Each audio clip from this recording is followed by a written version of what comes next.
Bismillahirrahmanirrahim. Assalamualaikum warahmatullahi wabarakatuh. Alhamdulillah.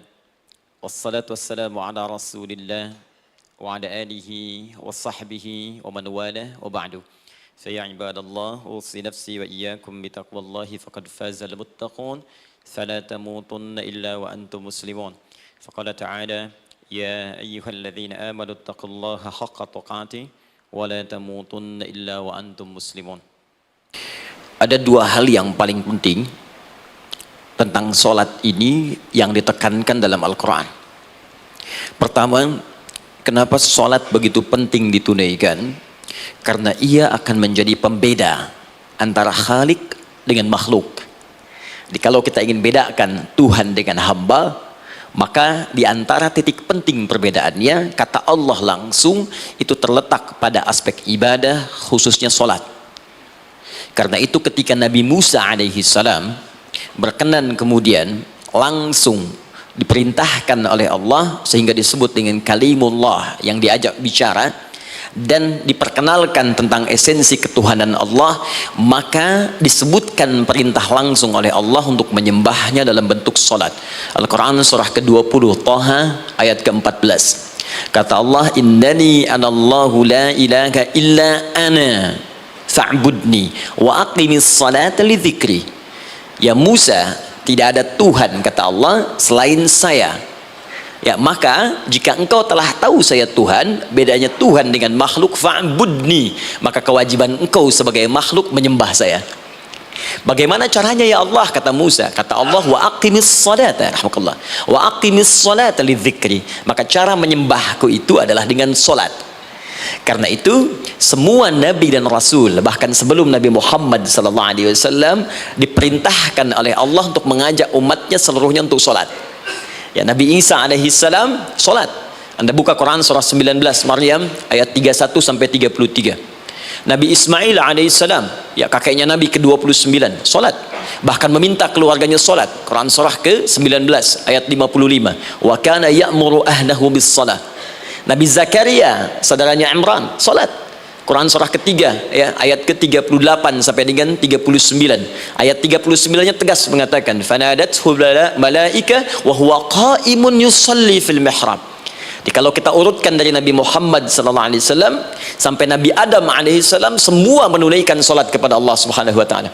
Ya, Muhammad bin Abdullah bin Abdul Muttalib bin Hashim bin Abdul Manaf bin Qusay bin Murrah bin Kilab bin Ka'ab bin Ghalib bin Fihir bin Malik bin Nadar bin Kinana bin Khuzaimah bin Mudrikah bin Ilyas bin Nizar bin Mudar bin Ma'ad bin Adnan bin Addi bin Adri bin Muqawwam bin Nagur bin Tarikh bin Ya'rub bin Yasjub bin Nabit bin Ismail alaihissalam bin Ibrahim alaihissalam bin Azar atau bin Nahur bin Abir bin Kinan bin Arfakhshad bin Sam bin Nuh alaihissalam bin Mikhlail Matushala bin Kinan bin Anwas bin Thith bin Adam alaihissalam.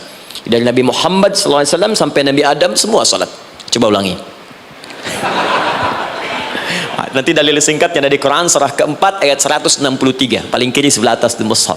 Inna auhayna ilaika kama auhayna ila Nuhin wan nabiyyin min ba'di. Muhammad, apa yang kami telah wahyukan kepadamu sudah pernah pula kami sampaikan kepada Nuh alaihissalam dan nabi-nabi setelahnya. Kenapa tidak disebutkan Adam sebelumnya? Karena Adam itu nabi, bukan rasul. Nabi diberikan risalah untuk pribadi dan kalangan dekatnya, rasul diberikan risalah tugas untuk mengajak umat. Kenapa Nabi Adam bukan rasul? Karena zaman Nabi Adam belum ada umat, siapa yang mau diajak? Ya? Ini bagian pertama. Jadi kalau kita hari ini masih mendapat kesempatan sholat, alhamdulillah, ini artinya sampai hari ini kita masih benar-benar manusia. Kan kalau ada orang yang kemudian tidak mau beribadah apalagi salat, terkhusus ketika dia beriman, maka penting dipertanyakan, masihkah ada iman dalam dirinya? Karena itu kata Allah dalam Al-Quran surah ke-8 ayat yang kedua, aku akan perdengarkan namaku sehingga ketika disebutkan itu kita bisa menguji adakah getaran iman dalam jiwa kita. Quran surah 8 Al-Anfal ayat kedua. Innamal mu'minuna alladzina idza dzukirallahu wajilat qulubuhum. Sungguh orang yang masih punya iman itu, kalau diperdengarkan nama Allah kepadanya akan ada getaran dalam jiwanya. Karena itu setiap hari 5 kali diperdengarkan nama Allah untuk menguji di jiwa kita masih ada iman tidak. Bahkan dari bangun tidur, bayangkan waktunya dibagi sempurna persis. Dari mulai subuh baru bangun, menjelang ke siang, mau berakhir siang ke sore, sore pindah ke maghrib, hilang kemudian muncul gelap malam. 5 kali persis dibagi waktu. Diperdengarkan untuk menguji, kira-kira setelah subuh siang masih ada nggak iman? Sore masih ada nggak? Ya Allahu Akbar, Allahu Akbar. Karena itu kalau iman masih ada melekat di jiwa kita, demi Allah saya katakan, begitu kita mendengar suara azan, pasti hati kita akan mengatakan Allahu Akbar, Allahu Akbar. Wih, sudah azan ya. Pernah begitu? Ya, walaupun mungkin setelah selesai la ilaha illallah baru azan, belum qomat. Ya, itu normal, gak apa-apa. Yang penting iman masih ada. Nah, ini menunjukkan ada getaran dalam jiwa. Satu itu. Yang kedua, ini yang jarang dimanfaatkan teman-teman. Jadi seringkali sholat dimaknai pada ibadah formal bagian pertama saja. Adapun yang keduanya, ini yang jarang digali. Padahal sekali saja dalam sehari, itu 5 kali Allah menunggu kita. Ternyata sholat itu satu-satunya wasilah ibadah yang disebutkan dalam Al-Quran untuk langsung memohonkan semua kebutuhan yang kita rasakan. Bahkan sebelum kita diminta sholat, itu kalimat pertamanya bukan ibadahnya. Kata Allah, kau punya masalah apa? Sedang butuh apa? Sedang punya problem apa? Buka Quran surah kedua Al-Baqarah ayat ke-45 sampai 46, paling kanan pertengahan di usad. Wasta'inu bis-sabri was-salah. Perhatikan kalimatnya, indah sekali. Ya Allah menempatkan sholatnya bagian kedua.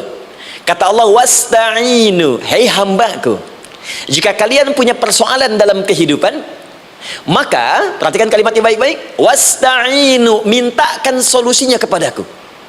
Jadi kalau sedang punya masalah, bukan bikin status, gak akan selesai. Sedang eksplorasi minyak gak keluar-keluar, bikin status, duh susah sekali yang ngebornya, gak akan selesai. Jalan macet, bikin status, Jakarta macet, ya gak akan selesai. Ya, apa yang harus dilakukan? Kata Allah, jika anda beriman kepadaku, yakin denganku, maka wasta'inu, punya persoalan, minta kepada Allah. Caranya bagaimana? Satu, bis-sabri, terima dulu masalah itu, jangan dikeluhkan. Kaidah lain muncul, karena mustahil saya akan titipkan persoalan kalau tidak anda mampu mengatasinya. Kaidah Quran surah kedua ayat 286, kita hafal ayatnya. La yukallifullahu nafsan illa usaha. Perhatikan kaidahnya. Allah tidak mungkin menguji seorang hamba di luar batas kemampuannya. Jadi kalau kita sedang punya ujian di rumah kah, pekerjaan kah, kehidupan sosial kah, sebesar apapun ujian itu, kata Allah, memang karena anda yang sanggup. Kalau nggak sanggup gak akan diuji. Di ujian itu berbanding lurus dengan kemampuan. Mustahil seorang hamba diuji di luar batas kemampuannya. Jadi kalau anda sekarang pun sedang punya masalah sebesar apapun, kata Allah, memang cuma kamu yang sanggup, yang lain tidak. Maka jangan mengeluh. Jangan anda katakan, ya Allah, why me? Kenapa saya? Kata Allah, why not? Memang kamu yang mampu, yang lain tidak. Nah, ketika anda bisa menerima itu dengan sabar, baru datang kalimat kedua, wassalah. Kemudian datang, tunaikan sholat dan mintakan solusi kepadaku lewat sholat. Ya, sedikit ya, lihat sini. Saya berikan sedikit uraian Al-Quran. Saya boleh menulis sini? Boleh ya? Ibu, maaf, agak jauh. Ibu kelihatan ini? Oh, belum saya tulis, bagaimana bisa kelihatan? Luar biasa. Cuma di Pertamina, belum ditulis udah kelihatan. Maaf, lihat sini, wasta'inu. Baik ya, saya ingin sedikit sekali, ini redaksi Quran itu indah sekali diksinya. Wasta'inu, lihat sini. Kata Allah, jika anda punya persoalan dalam hidup, maka mintakan solusi. Terima dulu masalahnya dengan sabar, karena kita dipercaya oleh Allah. Gini cara memahaminya, Allah aja percaya dengan kita, masa kita nggak percaya diri? Allah yakin dengan kita, kita mampu, masa kita nggak yakin? Terima dengan sabar, kemudian wassalah, mintakan solusinya lewat salat. Kata perintahnya dibuka dengan kalimat wasta'inu. Kalau kita ingin rubah kata perintah ini, fi'il amr, ingin dirubah ke dalam bentuk permohonan, minta, maka rubah kalimatnya menjadi nasta'in. Lihat, nasta'in. Baik, wasta'inu, kata Allah, kalian punya persoalan, ayo minta solusi padaku. Terus kita pengen minta, ya Allah, kami ingin minta. Maka dalam bahasa Arab, kalau kita ingin merubah kalimat ini ke dalam bentuk permintaan, kita katakan nasta'in. Saya tanya pada anda, Pernah nggak dalam sholat kita mengucapkan kalimat nasta'in? Ada? Masih ingat? Baik, apa kalimatnya? Iyyaka na'budu wa iyyaka nasta'in. Perhatikan, iyyaka na'budu wa iyyaka nasta'in. Iyyaka na'budu, iyyaka, ya Allah, engkau perintahkan aku untuk ibadah. Maka sekarang aku ibadah, sholat hanya kepadamu saja. Kan kata Allah, kamu sholat. Terus kita katakan, iyyaka na'budu. Sekarang kami sholat, ya Allah. Nama lain sholat itu ibadah. Kalau kita ibadah, na'budu. Dari mana tahunnya nama lain sholat ibadah? Quran surah ke-20 ayat ke-14. Fa'budni wa aqimis sholat li dzikri. Ibadah kepadaku caranya sholat. Maka saat sholat kita katakan, iyyaka na'budu. Ya Allah, engkau perintahkan aku untuk ibadah. Sekarang aku ibadah. Wa iyyaka nasta'in. Dan sekarang aku sedang punya persoalan, ya Allah. Aku punya masalah, aku punya problem, dan aku yakin hanya engkau yang pasti akan menyelesaikannya. Ketika Anda mengatakan iyyaka nasta'in, perhatikan hadis qudsinya. Hadisnya qudsi, ya. Al-Imam Al-Bukhari meriwayatkan, Imam Muslim meriwayatkan, An-Nasa'i meriwayatkan dari sahabat Abu Hurairah radhiyallahu ta'ala anhu. Ada lagi yang dari sahabatnya Anas bin Malik. Perhatikan kalimatnya. Idza qala al-'abdu iyyaka na'budu wa iyyaka nasta'in, jika hambaku dalam salatnya benar membacanya, benar dari awal salatnya sampai dengan kalimat iyyaka na'budu wa iyyaka nasta'in, ya Allah, sekarang aku ibadah kepadamu dan sekarang aku punya persoalan, aku mohonkan solusinya darimu. Kata Allah, hadza baini wa baina 'abdi, ini perjanjian antara aku dengan hambaku. Wali 'abdi, hadisnya qudsi, wali 'abdi, kalau hambaku benar salatnya sampai kalimat ini, masalah, apapun yang dia minta sekarang aku akan kabulkan. Aku akan kabulkan. Pertanyaan saya, berapa di antara kita yang salat sampai detik ini ribuan kali ruku dan sujud yang memanfaatkan momentum ini untuk memohon? Siapa di antara kita yang ketika sholat memohon kepada Allah solusi? Jangan-jangan selama ini sholat itu hanya menjadi formalitas saja. Takbir, ruku, sujud, salam, selesai. Takbir, ruku, sujud, salam, selesai. Padahal Allah sudah menunggu hambaku, kamu itu punya masalah apa? Makanya setiap waktu dibagi 5 supaya hidup kita ringan. Subuh ke zuhur punya masalah, zuhur sholat. Begitu kita mohon, tuntas masalah itu. Zuhur ke asar punya persoalan, asar sholat. Dijawab oleh Allah, tuntas persoalan itu. Karena itu semua nabi dan rasul, bahkan orang soleh, ketika punya persoalan dalam hidupnya, even itu hanya menulis karya ilmiah, maka mereka akan memulai dengan sholat dan minta kepada Allah subhanahu wa ta'ala. Teman-teman kenal Nabi Zakaria? Bagus. Baik, di sana belum tulis, sudah kelihatan. Sini kenal Nabi Zakaria, alhamdulillah. Tapi nggak apa-apa, saya ke Sukabumi Pak, ada yang kenal Fir'aun. Kenal Fir'aun, kenal, bagus. Baik, Sukabumi hubun dunia, suka itu hubun, bumi itu dunia. Baik. Teman-teman, Nabi Zakaria itu diuji oleh Allah. Maaf, belum punya keturunan. Dan semua nabi punya ujian. Jadi jangankan kita, nabi aja yang jelas surganya punya ujian. Ya, Anda pernah sakit, Nabi Ayub sakitnya lebih parah dari kita. Ya, Anda di keluarga belum ada keturunan, Nabi Zakaria pernah lebih daripada kita. Sampai rambutnya memutih, fisiknya sudah letih, dan menurut medis, maaf sekali, istrinya divonis tidak mungkin punya keturunan, monofus dan mandul, mustahil. Secara klinis gak mungkin, secara medis tidak mungkin. Maka Allah tunjukkan satu isyarat yang sangat luar biasa. Jika Anda mendapati situasi makhluk mengatakan ini mustahil dan sudah angkat tangan, ini tanda pertama dari Allah, langsung tinggalkan pendapat manusia, langsung memohon kepada Allah. Maka turunlah beritanya di Quran surah ketiga Ali Imran ayat 38 sampai 39. Paling kanan sebelah atas di mushaf. Sekarang perhatikan kalimatnya, saya mau sambungkan dengan Al-Fatihah tadi. Hunalika da'a Zakaria rabbah. Di mihrabnya Nabi Zakaria salat bermohon kepada Allah. Qala rabbi habli min ladunka dzurriyyatan thayyibah. Kemudian ia berdoa, Rabbi habli, ya Allah yang maha memberi tanpa batas. Ini adab pertama, kalau teman-teman mau berdoa, sebut nama Allah sesuai dengan hajat kebutuhan kita. Itu yang disebut dengan al-asma'ul husna.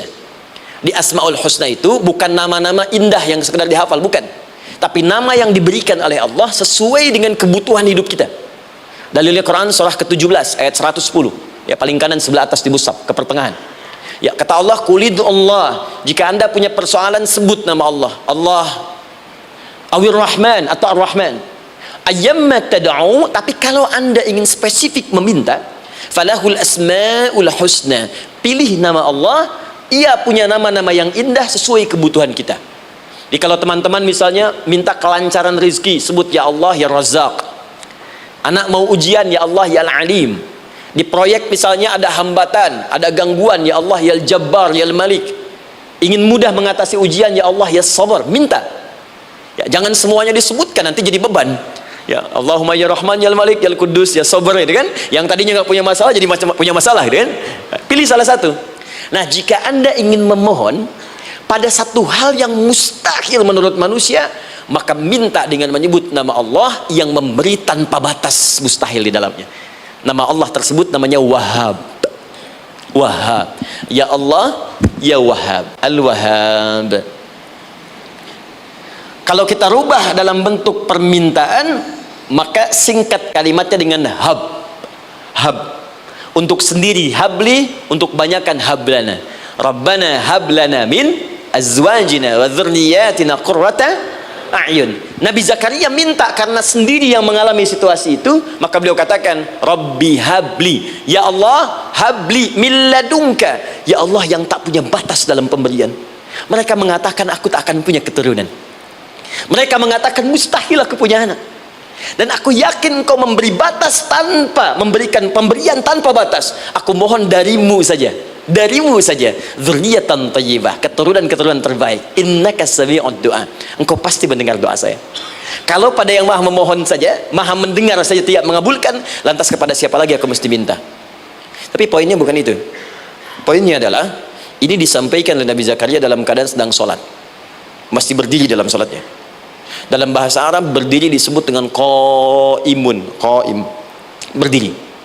Sedang sholat disebut dengan yusolli. Perhatikan ayat 39-nya. Fanadathul malaikatu wa huwa qaimun yusolli fil mihrab. Maka seketika ketika doanya selesai dipanjatkan, sholatnya belum selesai. Doanya selesai dipanjatkan, seketika datang malaikat menyampaikan, kamu dapat kabar gembira, Anda akan punya anak, bahkan namanya langsung diberikan oleh Allah, Yahya, artinya hidup. Yang mustahil menurut manusia, lahir dari rahim seorang perempuan yang divonis monopos dan mandul, kata Allah, bagiku yang gak ada yang mustahil. Jadi dan hidup dia. Kapan itu terjadi? Masih sholat dan belum selesai dalam sholatnya, dalam keadaan berdiri. Sekarang saya tanya Anda, kita membaca iyyaka na'budu wa iyyaka nasta'in dalam keadaan ruku atau sujud? Sujud, berdiri. Berdiri teman-teman, betul kan? Dalam keadaan berdiri saat baca Al-Fatihah. Iyyaka na'budu wa saat kita mengatakan wa iyyaka nasta'in, Allah balik bertanya, apa yang kamu butuhkan? Nabi Zakaria itu sholat dulu baru minta.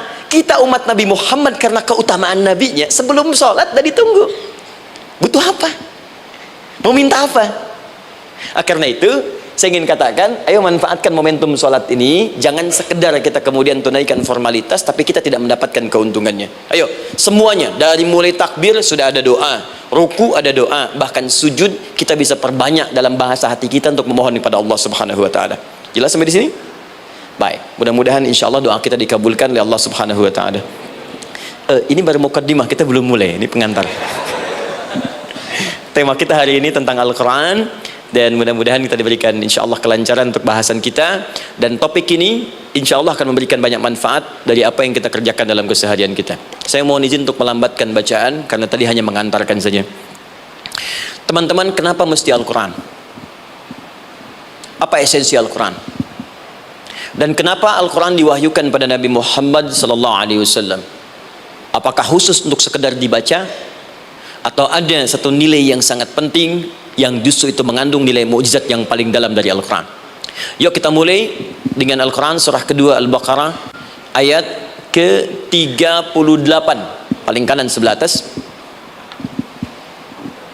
disambungkan dengan Quran surah kedua ayat 185, paling kiri pertengahan di mushaf. Quran surah kedua ayat 38 dengan Quran surah kedua ayat 185.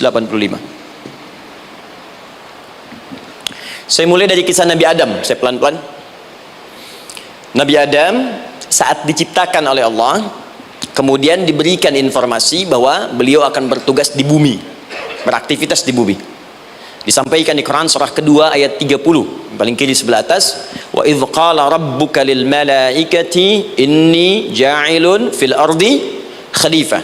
Kata Allah, dan pelajari, ingat ketika kami menyampaikan pada para malaikat, kami akan menugaskan satu makhluk manusia namanya Adam di bumi, tugasnya untuk menjalani hidup di bumi. Nah, secara singkat, setelah Nabi Adam turun ke bumi di awal masa bersama Sayyidah Hawa ya alaihi wassalam, maka ternyata bersamaan dengan turunnya Adam dan Hawa ke bumi itu, mereka berdua dibekali petunjuk, yang dengan petunjuk itu, ini yang dahsyat, Allah jamin semua aktivitas hidupnya, dari mulai yang sederhana sampai yang kompleks, pasti jika diikuti petunjuk ini, dia akan senang menjalaninya dan akan tenang mendapatkan hasilnya. Ya, perhatikan kalimatnya.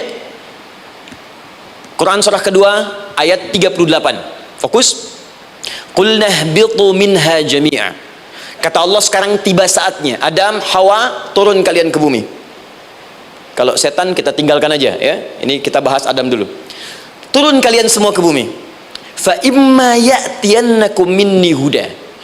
Maka nanti sejak kalian tiba di bumi itu, aku akan turunkan satu petunjuk disebut dengan hudan namanya. Hudan. Fokus. Faman tabi'a hudaya, maka jika Anda dan keturunanmu mengikuti semua detil di petunjuk ini, fala khaufun 'alaihim wala hum yahzanun, maka aku pastikan engkau dan seluruh keturunanmu akan menjalani hidup di muka bumi dengan tenang dan senang. Fala khauf, khauf itu gelisah, takut. Lawan dari takut apa? Tenang. Lawan dari gelisah, tenang. Kata Allah, jika Anda mengikuti tuntunan hidup yang ini, maka saya jamin semua hidupmu tenang. Walahum yahzanun, dan saya pastikan selama hidup di muka bumi itu, kalian tidak akan pernah bersedih. Senang. Lawan sedih, itu senang. Jadi ternyata kita itu diminta tugas di bumi itu bukan untuk dipersulit. Jadi kalau ada yang hidup sampai saat ini sedih deh, di rumah tangga sedih, di kantor nggak tenang, pasti di antara poinnya bukan nggak mampu senang, tapi boleh jadi yang hidup ini tidak membaca petunjuk kehidupannya. Anda kerja di perusahaan, teman-teman ada yang di Pertamina, ada yang di yang lain. Kalau Anda nggak ikuti petunjuk, kan pekerjaan tidak akan berlangsung dengan nyaman, kan? Kalau Anda nggak ikuti aturannya, bagaimana bisa mengerjakan petunjuk itu dengan nyaman? Maka apalagi hidup yang kompleks. Kata Allah, sejak Adam saya turunkan, sudah ada petunjuk kehidupan, saya namakan dengan hudan. Anda ikuti petunjuk ini, maka langsung jaminan dari Allah, semua yang Anda jalani dalam hidup pasti saya jamin senang dan tenang. Petunjuk ini disebut apa? Hudan. Nah, agak cepat. Di setiap masa Nabi Adam selesai hidupnya, generasi kemudian berkembang, datang lagi Nabi Nuh sampai ke Nabi Muhammad SAW. Perhatikan baik-baik. Setiap berganti generasi akan turun hudan sesuai dengan kebutuhan masyarakatnya pada saat itu.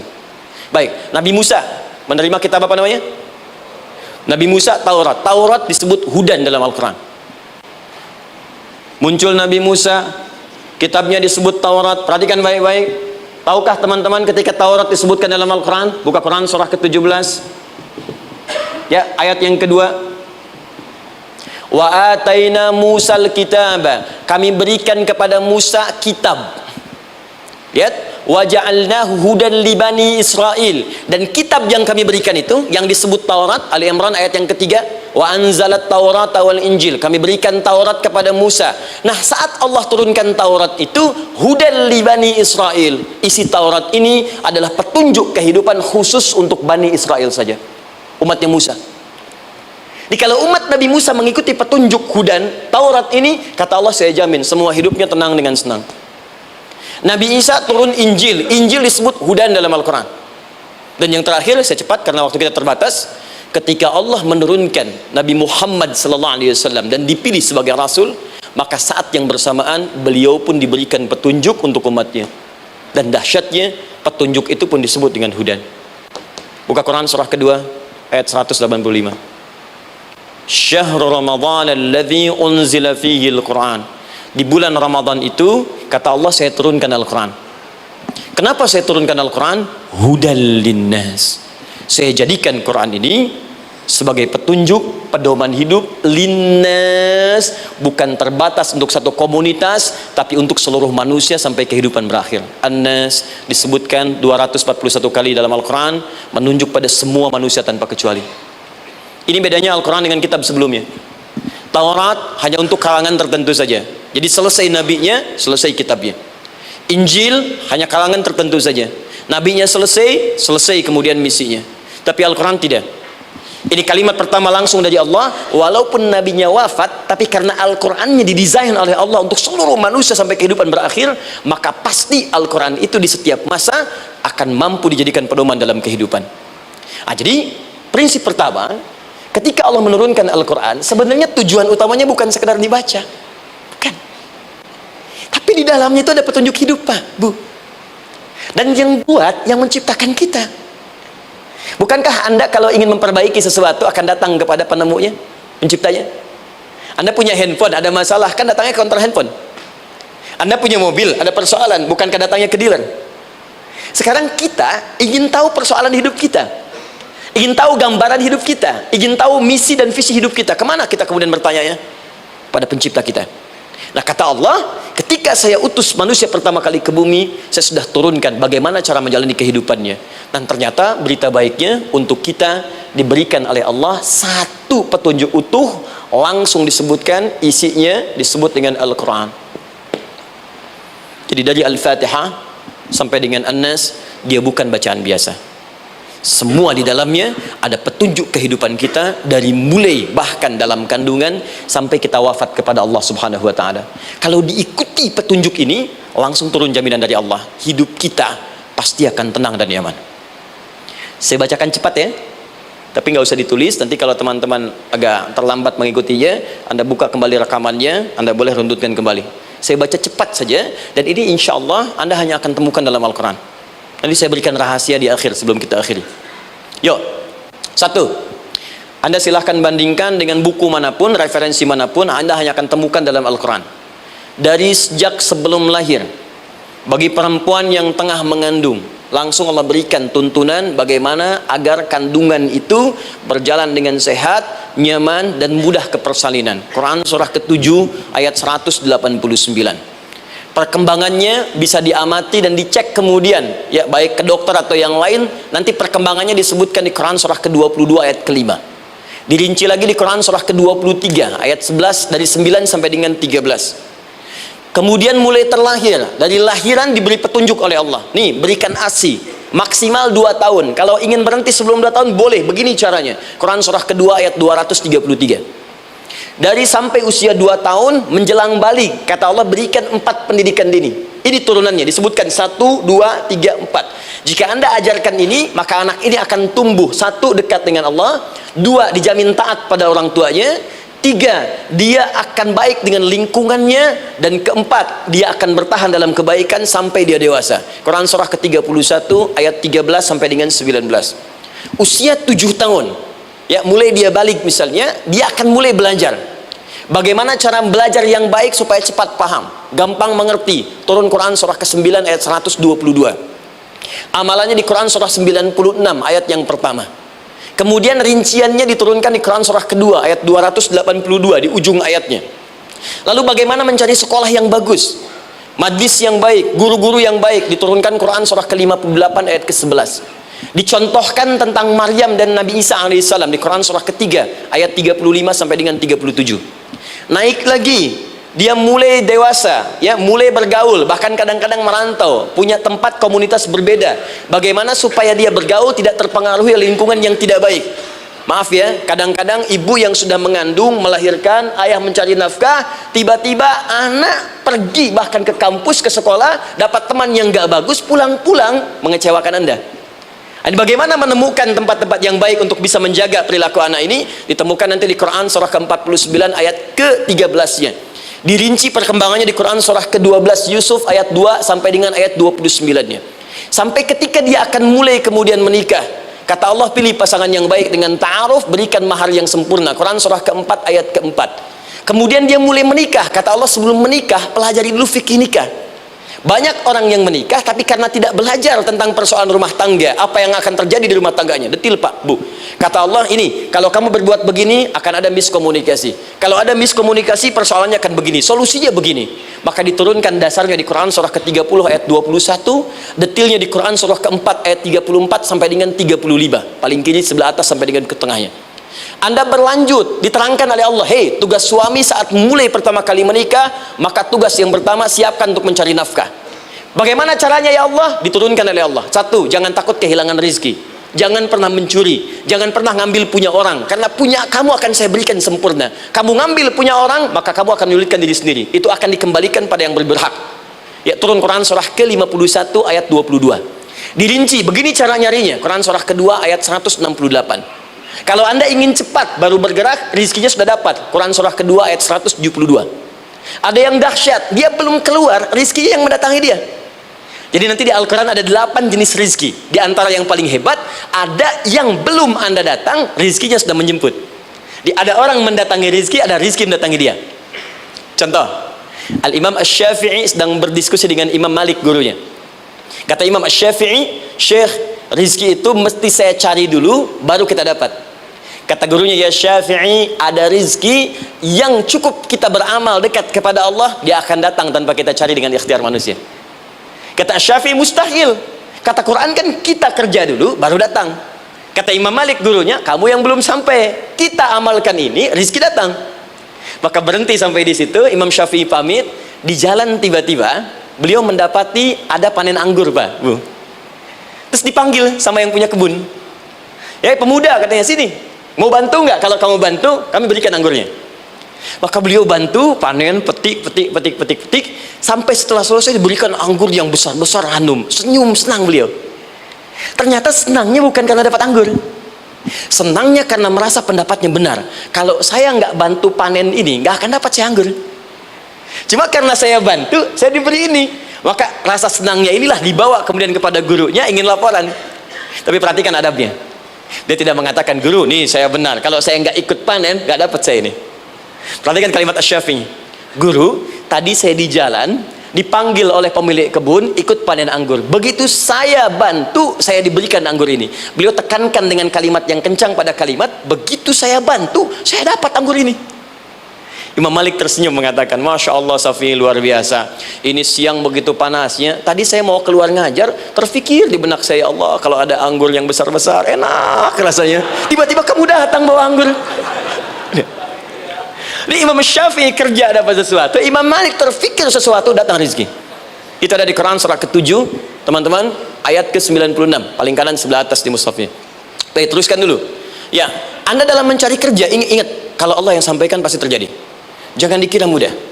Kata Allah, akan ada persaingan, akan ada kadang-kadang singgungan, akan ada tantangan. Maka mulai petakan tantangan apa yang akan Anda lalui saat Anda mulai mencari nafkah itu. Maka turun Quran surah kedua ayat 214, paling kanan sebelah bawah. Am hasibtum an tadkhulul jannata. Hei, apa kamu mudah begitu saja mengira akan sukses dalam pekerjaanmu? Bahkan bisa diartikan surga, ingin masuk surga. Walamma ya'tikum mathalul ladzina khalau min qablikum. Sebelum engkau diuji seperti orang sukses dulu pernah sukses. Lihat mereka. Enggak ada orang sukses yang instan. Cuman balikan telapak tangan dapat, tidak. Kata Allah, lihat orang-orang dulu. Lihat orang-orang hebat dulu, bagaimana mereka bisa kaya, bisa sukses, bisa punya posisi. Masat umul ba'sa, petakan olehmu tantangan apa yang akan dihadapi saat engkau bekerja itu. Satu, kata Allah, ba'sun, ada yang ringan. Ya, ba's. Ba'sa jama' dari kata ba'sun. Dua, dara', dia sudah menengah, jama' dari kata durun. Tiga, zilzal, ini yang paling tinggi puncaknya. Jadi kalau Anda sudah mendapatkan ini, yakinlah, berarti Anda akan mendapatkan posisi yang tinggi. Karena mustahil orang besar diuji dengan ujian yang kecil.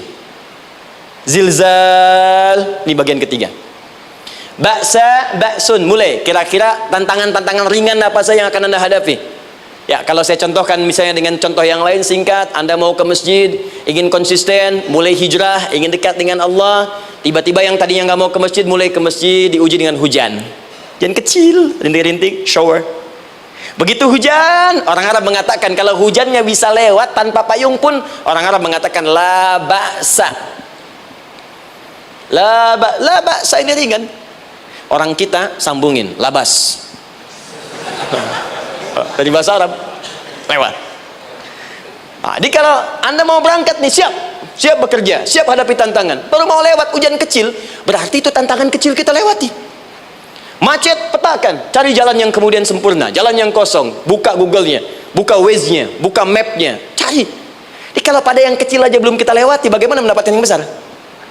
Anda mau ke masjid, dikasih hujan kecil, mau berangkat gak jadi. Papa, kenapa gak jadi? Hujan mah, kan ada payung, takut riak. Setelah itu darwa, maaf, tantangan fisik. Kadang-kadang mulai ke fisik, mulai mengganggu, ya. Maaf, dirincikan kemudian oleh Al-Quran. Turun Quran surah ke-21 ayat 87 sampai 88, kisah Nabi Yunus alaihissalam. Yunus beraktivitas, bekerja, bukan berarti nggak ada tantangan. Kadang-kadang dibawa, kadang-kadang diusir, kadang-kadang Anda dapat misalnya proyek, kadang-kadang sudah mulai masukkan tender, tiba-tiba gagal, diserobot orang, kadang-kadang orang yang dapat, Anda yang ngajukan, itu biasa. Kata Allah itu biasa, bukan cuma Anda, yang lain pun ada. Bukankah Allah ajarkan kisah Sayyidah Hajar alaihissalam dengan Ismail? Bukankah bolak-balik naik Safa Marwah, kadang di atas, kadang di bawah, kadang lihat peluang sampai Marwah ternyata bukan air. Terkadang Anda yang bekerja, tim yang lain yang mendapatkan karena kerja keras Anda, bisa jadi terjadi. Bukankah yang kerja keras Hajar yang dapat Ismail? Mungkin Anda yang konsep, yang dapat minyaknya orang lain. Mungkin Anda yang kerjakan, yang suksesnya teman Anda, gak ada masalah. Dan itu kemudian akan bermanfaat bagi Anda. Tidak mungkin setiap keringat yang keluar dari diri kita mustahil, kecuali akan melahirkan manfaat yang kembali pada diri kita. Tantangan. Tapi yang paling dahsyat, ini yang gak ditemukan di sebagian referensi yang kita baca. Ketika Allah menjelaskan semua tahapan-tahapan tantangan ini sampai ke puncaknya zilzal. Zilzal itu kalau bahasa sekarang gempa. Ada ujian yang menggoncang hati kita. Ketika Anda kerjakan, ya Allah, tantangannya dahsyat. Kenapa mesti saya, ya Allah? Kau nggak selesai-selesai, ya Allah. Itu wajar, teman-teman, itu biasa. Kata Allah, orang dulu saja mengatakan, mata nasrullah, kapan ini selesai? Berbahagialah kalau teman-teman sudah mendapatkan tantangan puncak yang paling tinggi ini. Ini artinya Allah sedang mempersiapkan Anda menjadi orang besar di kemudian hari. Dan cara mengatasinya diturunkan Quran surah ketiga ayat 142, paling kiri sebelah atas. Perhatikan dahsyatnya. Yang pertama diterangkan tantangannya, yang kedua dijelaskan cara mengatasinya. Saya mau berhenti sampai di titik ini, nanti saya terangkan cara berinteraksi dengan Al-Quran. Ya, perhatikan baik-baik. Kata Allah, jika kelak engkau sudah bisa memetakan tantangan ini, maka siapkan solusi untuk mengatasinya. Ayatnya dibuka dengan kalimat yang sama persis. Saya pernah sampaikan teori ini di dua perusahaan besar di Indonesia. Yang pertama, ada satu perusahaan, karena ini direkam saya nggak sebutkan perusahaannya, perusahaan otomotif besar, sedang turun gratis, kemudian juga ada inflasi yang tinggi. Terus saya terangkan teori Quran. Dia praktekkan berhasil, Pak. Padahal saat itu saya presentasi di depan non-muslim. Non-muslim. Sales-sales se-Indonesia dikumpulkan, saya bedah tentang ini, dan mereka berhasil. Sampai sekarang naik lagi. Yang kedua sama, ini direkturnya juga non-muslim, tapi nggak apa-apa, kita diskusi. Dan mau mendengar teori ini, dan praktekkan, naik. Ya, dulu di satu perusahaan minyak juga, sedang turun, karyawan semua dikumpulkan, lalu kita bahas tentang ini, kita terangkan. Yang ini yang paling menarik dari Al-Quran. Kalimatnya sama persis, Quran surah ketiga ayat 142. Am hasibtum an tadkhulul jannata. Apa Anda duga akan begitu mudah mendapatkan kesuksesan dalam hidup? Tolong fokus baik-baik. Jangan selalu mengartikan jannah dengan surga. Karena asal kata jannah itu artinya kesuksesan, kebahagiaan yang belum tampak. Surga, kenapa disebut dengan jannah? Karena itu puncak kebahagiaan kita yang belum nampak sekarang. Ya, saya kasih rahasia ya. Ini antara kita saja nih. Kalau ada kata jim dengan nun di depannya, itu pasti tidak nampak, tersembunyi. Apapun tambahannya. Ya, misal, jin kenapa disebut dengan jin? Karena memang ketika diciptakan dia tidak tampak, tersembunyi. Lawannya ins, karena itu kita disebut ins, karena saat lahir kita tampak. 18 kali disebutkan dalam Al-Quran. Ya ma'syaral jinni wal ins, wa ma khalaqtul jinna wal ins. Jadi jin disebut jin karena memang fitrahnya tersembunyi, gak nampak. Jadi kalau ada jin melakukan penampakan, itu jin sedang kena masalah, sedang keluar dari fitrah. Sama dengan manusia, harusnya tampak. Jadi kalau ada manusia yang senang sembunyi-sembunyi, dia sama dengan, bukan saya yang bilang, sedang punya masalah. Ke kantor sembunyi-sembunyi, hati-hati Pak Alfian tuh. Biasa ada pintu depan, masuk pintu belakang. Suami di rumah buka WA sembunyi-sembunyi, Bu, hati-hati itu. Pulang lewat pintu belakang, berarti sedang punya persoalan dalam hidup. Setiap ada jim dengan nun, pasti tersembunyi. Ibu punya janin, rahim, dalam rahim ada janin. Kenapa disebut dengan janin? Jim, nun, ya, nun. Karena sosok itu belum nampak dalam pandangan kita. Nanti kalau sudah lahir, baru tampak. Jannah, kenapa disebut jannah? Karena belum tampak dalam pandangan kita, nanti kelihatan. Karena itu dalam Al-Quran, kata jannah itu tidak dikhususkan dengan surga, tidak dikhususkan dengan surga. Kadang-kadang menunjuk aspek kesuksesan yang belum tampak. Anda mau ngomor minyak, minyaknya belum tampak, belum kelihatan. Anda mau kerja, ya hasilnya kan belum tampak, baru ikhtiar sekarang. Karena itu orang Arab disebut kaya kalau mereka mendapatkan kebun yang tak tampak sebelumnya. Kebun anggur, bukan kurma, kalau kurma banyak. Kebun anggur, ada apel, ada jeruk, sampingnya ada sungai-sungai, disebut dengan jannah. Ya, kalau punya unta, nggak kaya di Arab, biasa. Karena yang kelihatan padang pasir, unta, hitam, merah, biasa. Tapi kalau sudah punya kebun, kebun anggur yang sulit di padang pasir ada kebun, itu baru disebut kaya. Karena itu orang Arab kadang mengartikan jannah dengan aspek kesuksesan yang belum tampak, diartikan dengan kebun anggur, kebun apel, dan macam-macamnya. Perhatikan, am hasibtum an tadkhulul jannah. Apa Anda duga ingin sukses itu begitu mudah? Sukses jadi tidak. Walamma ya'lamillahu alladhina jahadu minkum wa ya'lamas sabirin. Perhatikan baik-baik. Sebelum Allah memastikan pada diri Anda terdapat dua hal yang paling utama untuk mengatasi tantangan tadi. Satu, jahadu, kesungguhan, serius. Jadi kalau mau sukses mesti serius, kerja serius, cintai pekerjaan Anda, ya, belajar anak-anak serius, pastikan belajar dengan serius. Jangan cuma anak-anak duduk paling belakang, nggak pernah nanya, kadang ngantuk, pulang, ujian, besoknya mau ujian baru belajar, ya, sistem SKS, ya, sistem kebut. Ya, kadang-kadang sejam, Bu, Pak. Saya pernah ada orang di luar ngadu waktu di Libya, Ustadz, gimana ini orang Indonesia? Kenapa? Saya belajar 3 bulan, besok mau ujian. Teman antum orang Indonesia pinjam catatan saya, baru semalam dia dapat 8, saya 7,5. Saya bilang, Anda belum tahu sistem SKS tuh. Baik, ya. Tapi itu bukan solusi. Begitu ujian selesai, ilmu lupa. Itu poinnya. Jadi kalau hanya sekedar ilmu dipakai untuk ujian, pada prakteknya nggak akan terpakai. Ini banyak anak sekolah sekarang hanya belajar untuk ujian saja. Padahal kalau dipraktekkan, kadang kaitan dengan agama tinggi, Bu, Pak. Fisika itu dengan agama itu tinggi. Gaya F1 sama dengan F2, gaya gerak sama dengan gaya dorong. Gaya sedikit, maka keluarnya sedikit. Pukul kencang, bunyinya kencang. Imannya kalau kuat, amalan jadi banyak. Iman sedikit, amal pun sedikit. F berbanding lurus dengan P, hukum Pascal. Gaya berbanding lurus dengan tekanan. Masuk bab akhlak. Makin banyak gaya, makin banyak tertekan. Nah, itulah. Gaji 5 juta, gaya 10 juta, kan? Ini serius. Serius. Di divisi apapun Anda, saya 3 sepekan lalu lah takziah ke tempatnya yang Habibie, terus diminta tausiah di sana, dan saya perhatikan beliau termasuk yang paling serius ketika diberikan tugas apapun. Gak pernah diberikan amanah kecuali mencintai pekerjaan itu. Yang Habibie demikian. Diciri orang sukses itu serius. Tapi keseriusan itu, kata Allah, petakan jadi 3 bagian lagi. Karena jahadu itu punya 3 turunan kata. Satu, keseriusan merencanakan, disebut ijtihad namanya. Punya rencana. Mappingnya apa? Stepnya apa? Oke, Anda ingin kerjakan sebuah proyek, baik, proyeknya berlangsung berapa lama? Target kita apa? Jangka panjangnya, menengahnya, jangka pendeknya. Kemudian apa tantangan yang akan dihadapi di setiap tahapan-tahapannya? Selesaikan. Bahkan saking pentingnya tahap perencanaan ini ditunjukkan oleh Allah langsung lewat sholat. Teman-teman masih ingat sholat pertama yang kita kerjakan setiap hari, sholat apa namanya? Subuh. Apa artinya subuh? Tuh, ini masalahnya. Ini kata Al-Quran sendiri, ya, kata Al-Quran sendiri. Nanti akan ditemukan orang yang ibadah tidak paham apa yang dikerjakan dan dilakukan dalam ibadahnya. Contoh sholat. Kata Allah, akan ada orang sholat yang saat sholat tidak mengerti apa yang ia baca dan dia lakukan dalam sholatnya. Jujur tanyakan pada diri kita, sampai detik ini, dari sekian ribuan kali ruku dan sujud, berapa persen bacaan sholat yang kita pahami? Jangan-jangan kita ruku tapi nggak ngerti yang dibaca. Sujud tak paham yang diungkapkan. Bagaimana bisa khusyuk? Mustahil.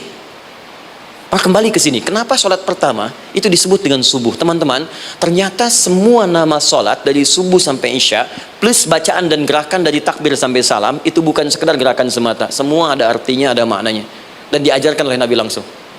Subuh disebut dengan subuh, ada dua kata. Satu, fajar, Quran surah ke-17 ayat 78, inna Qur'anal fajri kana mashhuda. Kedua, subuh di surat At-Takwir, was-subhi idza tanaffas. Kenapa disebut fajar? Fajar itu pancaran positif, pancaran kebaikan. Jadi kalau yang baik disebut fajar, kalau yang jelek disebut fujur.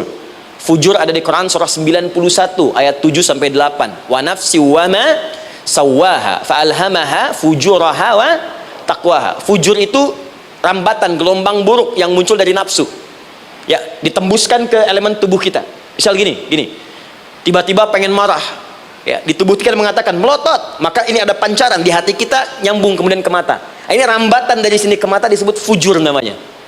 Mau ke tangan pukul, masuk ke tangan. Itu rambatannya disebut fujur namanya. Ya. Yang baiknya disebut fajar.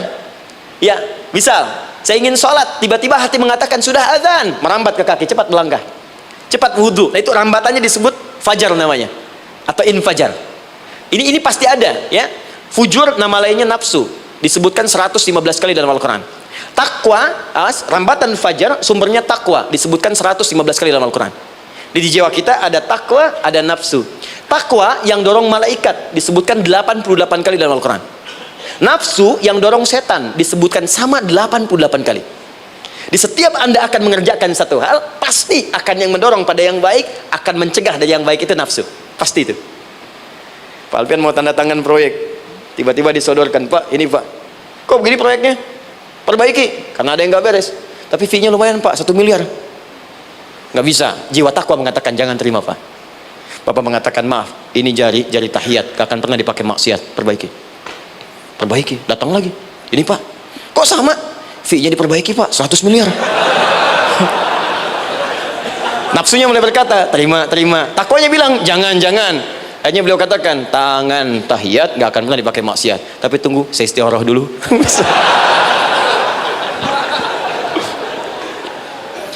Nah, waktunya, ini salatnya disebut fajar. Kenapa disebut fajar? Karena saat kita tidur, terus dengar suara azan, Allahu Akbar, maka memancar dari iman kita, rambatan untuk merespon suara itu, bangun kita untuk menunaikan salat. Waktunya disebut subuh. Kenapa disebut subuh? Dari kata asbah. Asbah itu artinya yang siap dengan rencana. Ya, orang Islam tuh nggak ada yang bangun dari tidurnya kecuali punya rencana jelas yang akan dieksekusi dari itu. Makanya sebelum kita bekerja mengeksekusi itu, kita datang menghadap Allah supaya Allah berikan kemudahan di setiap aktivitas kita. Coba lihat manajemen Nabi. Bukankah sebelum tidur beliau istighfar dulu? Dirinci pekerjaannya, dicatat yang akan dikerjakan besok, istighfar 70 kali, 100 kali, sehingga dengan istighfar saat tidurnya tenang. Coba kita biasakan. Ada yang baca Quran, ada yang istighfar. Kalau nggak percaya silahkan cek. Begitu Anda lakukan, tidurnya enak. Besoknya rencana itu sudah siap. Makanya ketika bangun, siap jam 7 mau kemana, jam 8 ada di mana, jam 12 kerjakan apa. Sebelum mengerjakan itu, datang kepada Allah, sujud, ya Allah, saya punya rencana ini, tolong mudahkan. Begitu caranya. Itu yang disebut dengan subuh. Nah, sekarang kembalikan peta hidup kita mau seperti apa ke depan. Ijtihad. Yang kedua, kalau sudah jelas konsepnya, visinya sudah ada, maka jihad. Yang kedua, jihad. Jihad itu eksekusinya, aksinya, actionnya, perjuangan fisiknya. Rencananya apa? Tahajud malam nanti. Bismillah. Jam berapa? 2:30. Baik, yuk kita mulai rencanakan. Eksekusi rencananya. Bagaimana cara kita bangun 2:30? Pasang alarm. Jam berapa alarm dipasang? 3 kali. Pertama 1:30, kedua 2 kurang 1/4, ketiga jam 2 lewat 1/4. Baik. Alarm pertama untuk mematikan alarm kedua. Alarm kedua matikan alarm ketiga. Ketiga siap-siap. Baik. Siap bangun. Jihad. Awas, ini penting ya. Jihad itu jangan dipersempit maknanya kepada situasi peperangan saja, tidak. Banyak jihad itu luas sekali medannya. Karena jihad itu perjuangan fisik. Dan maaf sekali, dalam konteks perang pun bukan menyerang orang. tapi membela diri saat diserang. Di Islam itu bukan agama ekspansi. Cek di sejarah, nggak ada Islam menyerang. Yang ada itu membela diri saat diserang. Atau saat orang lain dizalimi dan kita diminta untuk terlibat, kita membantu. Ini bukan dalam konteks sekarang yang banyak dibincangkan, tembak orang, bom orang, nyerang orang, bukan. Itu waktu kejadian bom Tamrin itu pertama, saya di Lampung posisinya. Itu begitu meledak, tuar. Pertanyaan pertama Pak di Majelis Taklim, Ustaz, apakah bom di Jalan Tamrin termasuk jihad fisabilillah? Saya bilang, Pak, sependek pengetahuan saya, jihad fisabilillah itu jihad di jalan Allah, bukan di Jalan Tamrin. Kaidahnya beda. Nah, misal mencari nafkah itu jihad. Cari nafkah jihad. Quran surah keempat ayat 34, paling kiri sebelah atas. Tugas pertama ketika menikah, kata Allah, ar-rijalu qawwamuna 'alan nisa. Setiap lelaki itu diminta oleh Allah untuk mengatur bagian rumah tangganya. Jadi pemimpin di rumah tangganya. Ya bima faddalallahu ba'dahum 'ala ba'din, karena diberikan kemampuan untuk memimpin. Di pemimpin itu ada di suami. Dan ciri khas pemimpin, Bu, biasanya ciri khas pemimpin apa, Bu? Bukan tegas, bukan. Ciri khas pemimpin itu tidak mau dipimpin. Makanya kalau ada sesuatu, masukkan lewat usulan, jangan beri saran. Kalau saran susah, itu pemimpin. Baik, tapi yang paling luar biasa kata Allah, perhatikan kalimatnya indah sekali. Wa bima anfaqu min amwalihim. Saya berikan tugas untuk mencari nafkah. Ketika seorang lelaki bertugas mencari nafkah, ingat ya, konteks apapun, kalau perempuan nanti bekerja bukan nafkah poinnya. Bisa hobi, ya, bisa aktivitas, tapi nafkah kalau sudah menikah itu ada pada suami. Perempuan tidak. Kalaupun tidak dilarang perempuan bekerja, tidak. Sayyidah Aisyah mengajar, ada yang para sahabiah jadi perawat, ya, ada yang pengajar. Banyak dulu sahabat Nabi yang perempuan mengajar. Ya, kan ada pelajaran-pelajaran khusus perempuan. Ya, ada bagian perawat, ada dokter. Ini kan yang ngandung perempuan, masa yang periksa laki-laki? Ya, kan? Ada bagian perempuan tertentu, itu silahkan bekerja boleh. Tapi nafkah laki-laki. Begitu lelaki meniatkan pekerjaannya karena Allah untuk mencari nafkah, itu setiap langkahnya jihad fisabilillah. Wafat, syahid. Maaf ya, apakah selama Anda bekerja sudah diniatkan ibadah? Jangan-jangan cuma kerja aja. Kalau cuma kerja, apa bedanya Anda dengan yang belum beriman? Anda wafat juga, kerja di gedung yang sama, berangkat menemukan kemacetan yang sama. Apa bedanya iman kita dengan yang lain? Satu, kita pasti wafat, pasti pulang, dan kita nggak bisa pilih. Ya, nggak bisa pilih. Antum bisa duluan, saya belakangan mungkin. Atau ditukar, saya belakangan, Anda duluan mungkin. Atau memang saya bisa duluan, ya, duluan menyolati Anda. Oke, paham ya? Jadi ibu di rumah jihad, Bu, pada anak, perawat, mengandung itu sudah jihad.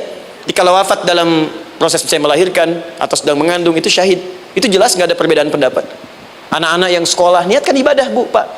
Mohon maaf ya, mesti ada bedanya. Iman kita di rumah mesti itu terpancar kepada anak-anak. Ajarkan mereka sekolah yang baik. Pilih sekolah yang mengajarkan sholat, mengajarkan baca Quran. Sekarang banyak kok. Fisikanya bagus, Qurannya bagus, kimianya bagus, sholatnya juga bagus. Cari. Kalau bisa dunianya bagus, akhirat bagus, kenapa hanya pilih dunia saja? Siapkan. Itu jihad. Terakhir, tidak mudah mengeksekusi ini. Pasti ada tantangan yang ketiga, namanya mujahadah. Mujahadah. Tantangan mengatasi gejolak jiwa. Kadang-kadang malas, capek, ya, belum eksekusi dilakukan sudah berdebat pada yang tidak penting, sehingga tidak menghasilkan kesimpulan, ragu-ragu, khawatir, maka atasi semua itu. Turun Quran surah kedua ayat 216. Kutiba alaikumul qitalu wa huwa kurhul lakum. Kalau engkau sedang tidak nyaman, maka perangi ketidaknyamanan itu jika engkau ingin mendapatkan kesuksesan yang telah engkau cita-citakan. Asa an takrahu syai'an fa huwa khairul lakum. Boleh jadi apa yang engkau tidak rasakan sekarang, engkau rasakan gak enak, gak nyaman, di balik itu Allah sedang siapkan sesuatu yang lebih baik untukmu. Wa asa an tuhibbu syai'an fa huwa syarrul lakum. Mungkin yang engkau harap-harap sekarang boleh jadi itu belum baik untukmu sekarang. Allahu ya'lamu wa antum la ta'lamun. Karena Allah lebih tahu masa depan, engkau pikiranmu pendek sampai di sini saja.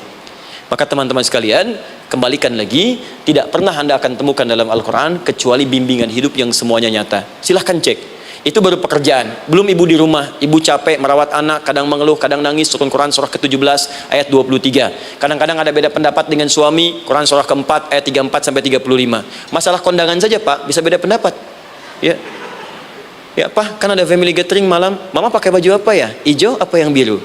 Masya Allah. Kata Anda biru bagus, Mah. Kata Mama kayaknya hijau deh, Pak. Tuh. Nanya tapi udah punya jawaban.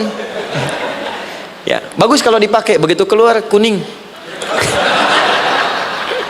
Naik lagi, Anda udah 40 tahun, anak masih ada, turun Quran surah ke-46 ayat 15. Kemudian naik lagi sampai Anda sepuh, sampai kembali ke keadaan tidak normal seperti anak-anak lagi, Quran surah ke-22 ayat ke-5. Sampai ada amalan, kalau Anda jangan kira Anda akan hidup selamanya, Anda pasti wafat. Quran surah ke-3 ayat 185. Bahkan diajarkan kalau wafatnya ingin enak, begini caranya.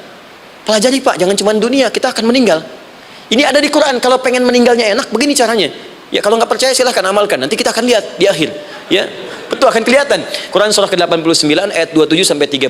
Kalau kalian nggak pelajari ini, silahkan kata Allah, saya berikan yang ini yang kedua sampai dipukulin malaikat. Quran surah ke-8 ayat ke-50. Sampai di alam kubur dijelaskan, kalau nanti Anda wafat, Anda pindah ke alam kubur, kalau ingin di kuburnya terang, nyaman, banyak rezekinya, lakukan amalan Quran surah ke-3 ayat 169 sampai 172. Tapi kalau Anda abai, Anda akan seperti Firaun dulu. Setiap pagi sampai petang ditampakkan neraka. Quran surah ke-40 teman-teman sekalian disampaikan oleh Allah langsung ya, dari ayat 45 sampai 46-nya.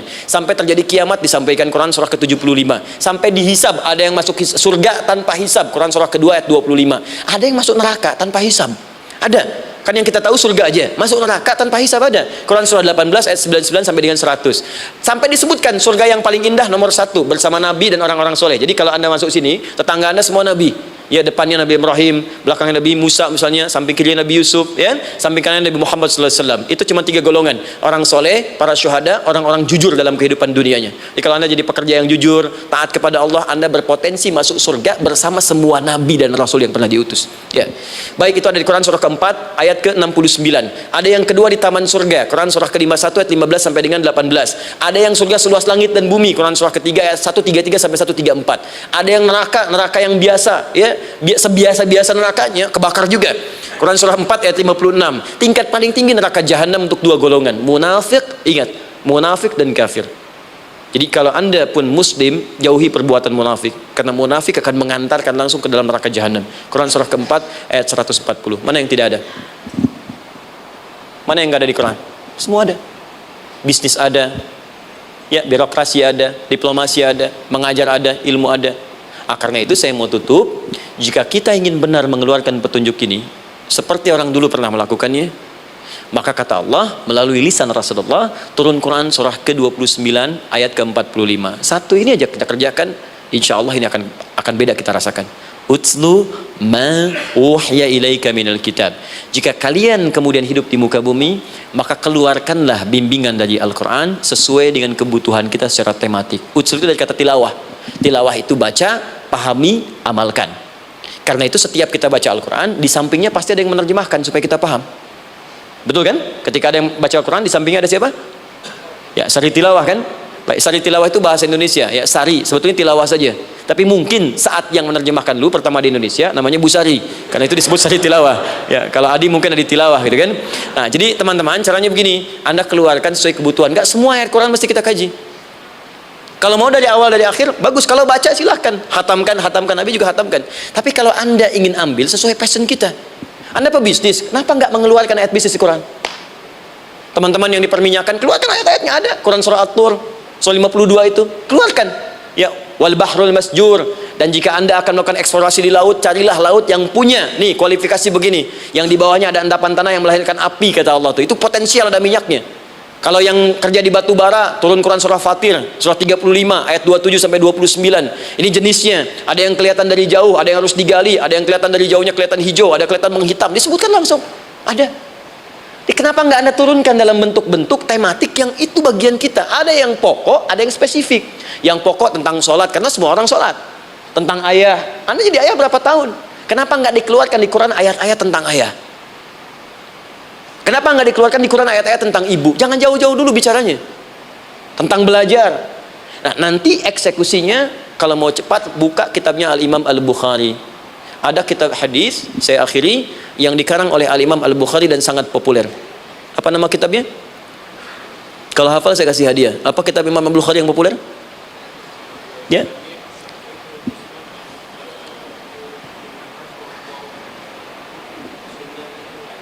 Baik, Anda saya kasih hadiah umrah. Baik, insya Allah. Januari awal, insya Allah ada yang kami hadiahkan umrah dari atlet peraih Asian Games. Ya, Anda boleh ikut nanti. Ya, ada juga saya senang saya cinta dengan bangsa ini. Jadi ada peraih Asian Games medali emas yang kemarin itu akan kita berangkatkan umrah semua peraih medali emasnya. Nanti gelombang pertamanya bulan Januari ya 2020 nanti sekitar 3 bulan lagi insyaallah Anda nanti akan mengikuti. Ada juga nanti dari kalangan Polri, ada TNI juga yang akan ikut dan saya sertakan. Baik. Al-Jami As-Sahih Al-Musnad Al-Mukhtasar min umuri Rasulillah sallallahu alaihi wasallam wa sunanihi wa ayyami. Itu namanya. Ayo ulangi.